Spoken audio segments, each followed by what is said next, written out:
বাপ চায় না যে তার সন্তানটা খারাপ হোক, কি বলেন? এই জন্য কোরআনুল কারীমে নবীদের ইতিহাস আল্লাহ তাআলা দিয়ে দিয়েছেন। হযরত ইব্রাহিম আলাইহিস সালাম বয়স 85 বছর। বয়স কত? 85 বছর। আল্লাহর কাছে দোয়া করছে, রব্বি হাবলি মিনাস সলিহিন, আয় আল্লাহ আমাকে নেক সন্তান দান করেন।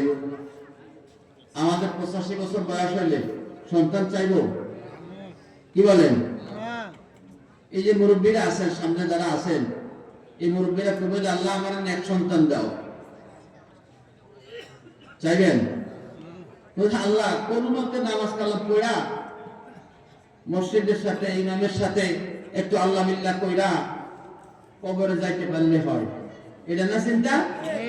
অথচ ইব্রাহিম আলাইহিস সালাম বলেছেন, আল্লাহ আপনি তো আমাকে সন্তান দেন নাই, আমি কিন্তু আপনার কাছ থেকে নিরাশ হই নাই। সুবহানাল্লাহ। হযরত ইব্রাহিম আলাইহিস সালাম দোয়া করেছেন, আল্লাহ আমাকে সন্তান দেন, নেক সন্তান দেন। কি সন্তান? নেক সন্তান।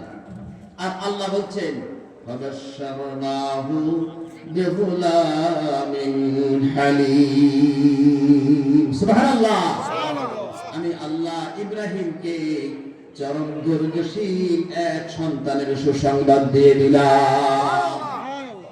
যে সন্তানকে জবাই করার জন্য বাবা ছুরি নিলেন, দড়ি নিলেন, মিনার প্রান্তরে নিলেন, পাহাড়ের কিনারে শোয়া দিলেন। আল্লাহ বলছেন, ওয়াতাল্লাহু লিল জাবিন, তাকে কাট করে শোয়া দিয়া বাবা ইব্রাহিম ছেলে ইসমাঈলকে জবাই করতেছে। একটু বড় মন দেয় ওই যে আল্লাহ বলছেন, ফালাম্মা আসলামা ওয়া তাল্লাহু একটু পরে জানা যাচ্ছে, একটু পরে বড় কথা কইতেছে। বাবা নবী, ছেলেও নবী, বাবাও রাজি, আল্লাহর আদেশে ছেলেও রাজি। সুবহানাল্লাহ।